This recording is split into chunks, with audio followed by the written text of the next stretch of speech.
E kaluara e vendit tonë është e dhimbshme, përplot me vuajtje e gjak të derdhur, por një herëzi edhe përplot qëndres e heroizëm. Ndonë se kanë kaluar shumë vite, plagët ende I kemi të freskëta, dhe këtë neve e dimi më së miri.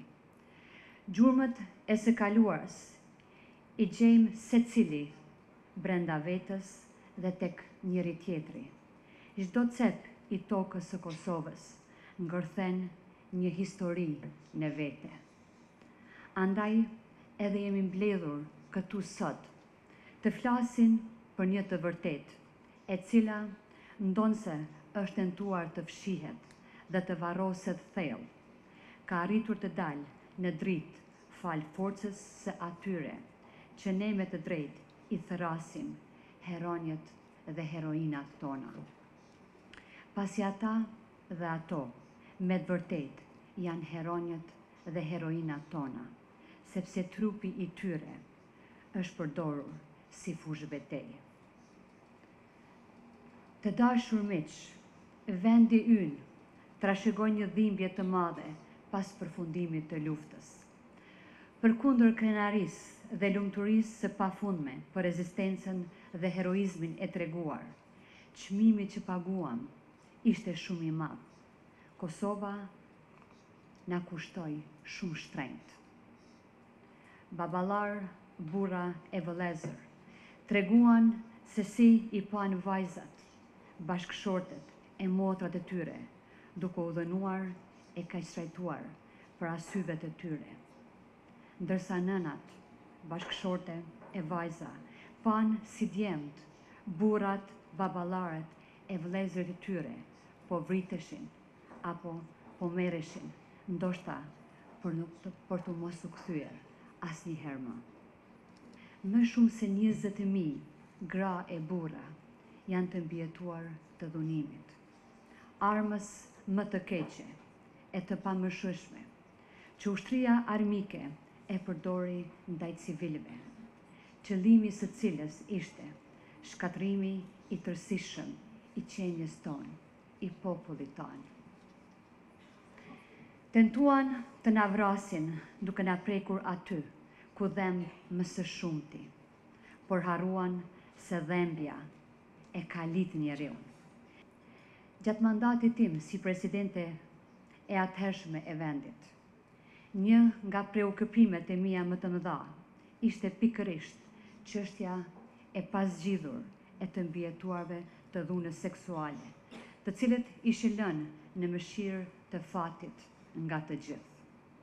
Përfshirë edhe vetë institucionet shtetërore dhe shoqëria më gjerë. Drejtësi ende nuk ishte, dhe ishte më së qartë se nuk mund të ketë paqe pa adresimin e këtyre krimeve. Dhe pas përfundimit të mandatit tim si presidente, kontakti me të mbijetuarit dhe të mbijetuarat ka vazhduar dhe vazhdon edhe sot. Drejtësi për to kërkova edhe në Kongresin Amerikan, në Këshillin e Sigurimit, në dhomën e sipërm të Parlamentit Mbretëror të Mbretërisë së Bashkuar, si dhe në gjithë kontinentin deri në Afrikë e deri në Australi. Pasi premtimin që u kam dhënë, do e mbaj, nuk do lë gur pa lëvizur, derisa drejtësia do të vendoset.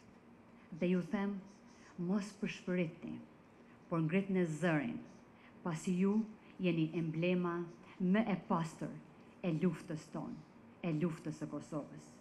Çmimin më të shtrenjtë ju e paguat, andaj lëreni zërin e juaj të jehoj, të dashur amike.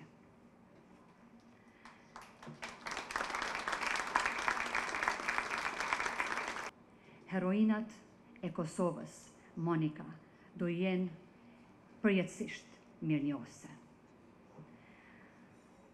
Unë nuk kam faj për atë që më ka ndodhur.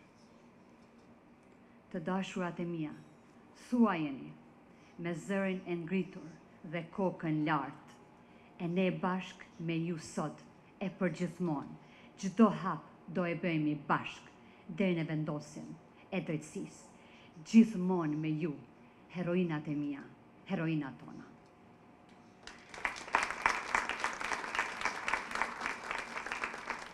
Më shumë se një studim, ky është një puhim i fuqishëm i forcës dhe qëndrueshmërisë së grave dhe vajzave që mbijetuan dhunën e seksualizuar gjatë luftës në Kosovë, si edhe një thirrje për drejtësi dhe barazi gjinore. Statistikat nga lufta janë të qarta. Mijëra gra, vajza, burra dhe djemë ju nënshtruan brutalitetit të dhunës së seksualizuar. Megjithatë, këto gra, burra nuk janë thjesht viktima, ata janë dëshmi e gjallë e qëndrueshmërisë njerëzore.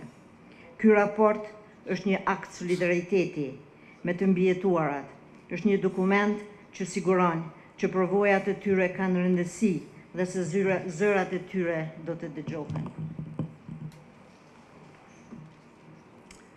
Dear ladies and gentlemen, I'm very proud to be here together with my colleague Linda and a lot of colleagues from Medica Mondiale and Medica Jahjaga in the room and others from other organizations from Bosnia and Herzegovina and from Serbia and other countries, and we have reached so far so many important results, and it's really an honor also to speak after the words of the survivor. What becomes very clear in this study is the importance of the work of Medica Jahjaga for the survivors. The professional specialist support combined with respect and empathy is invaluable for the healing of women who have experienced sexualized violence. In patriarchal contexts, this is precisely one of the main factors that enables women to survive with dignity.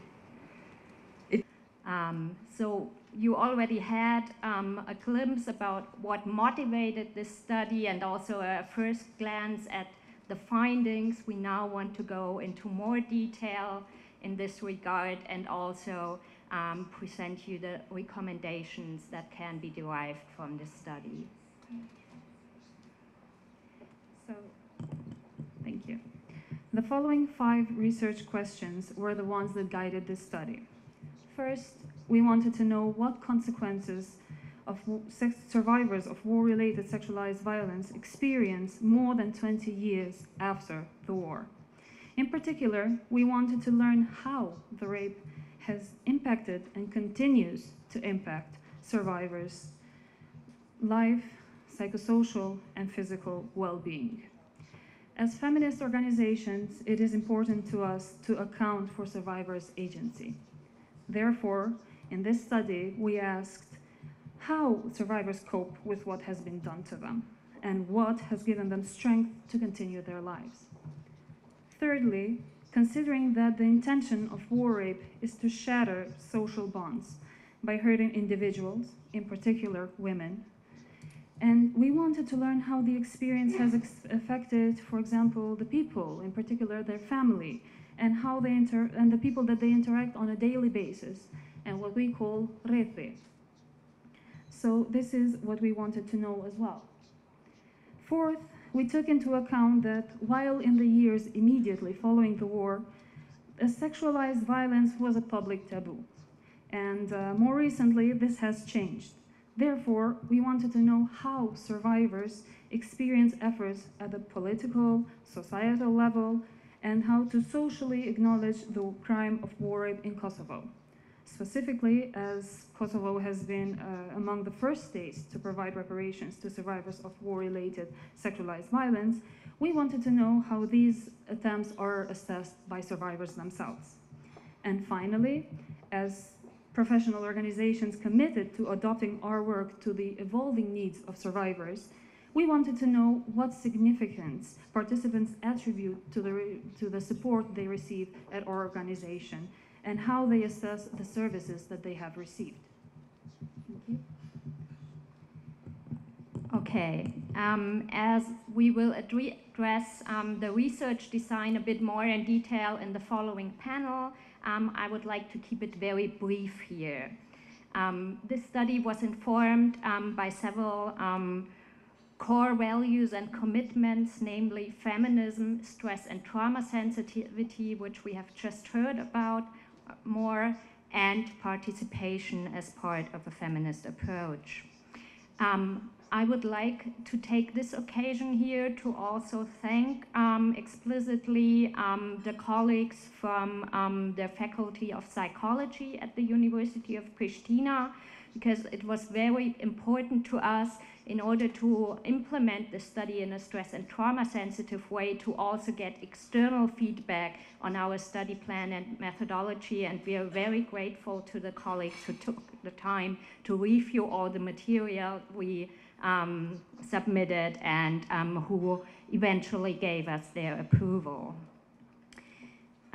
The study makes use of what researchers call a mixed methods design. This means we collected and analyzed both quantitative and qualitative data, this way making use of the respective strengths of both these approaches to research.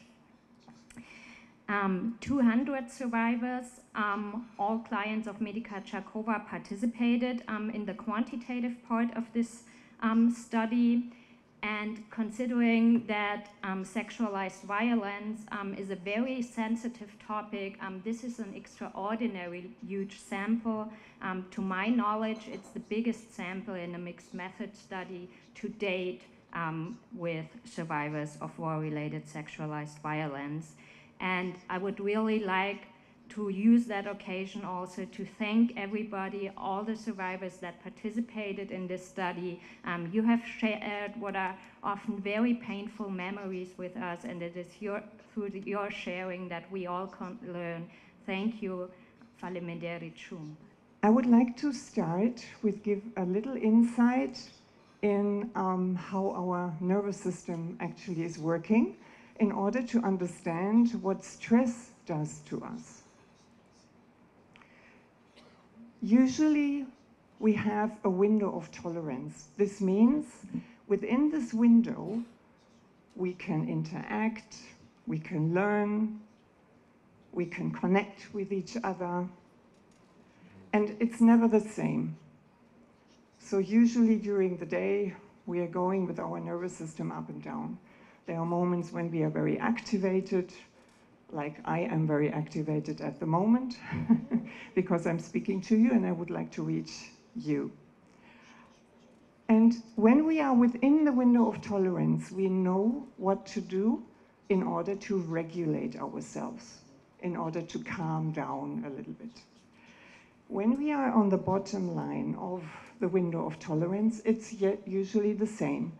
We know what to do. Some of us have a lovely Kosovarian macchiato, others, I don't know, go for a walk. So usually we can regulate ourselves. We want to be in that window of tolerance in order to learn, interact, and grow. When the stress is getting overwhelming, and this is the case with trauma, then we are leaving the window of tolerance. Then we cannot regulate ourselves anymore.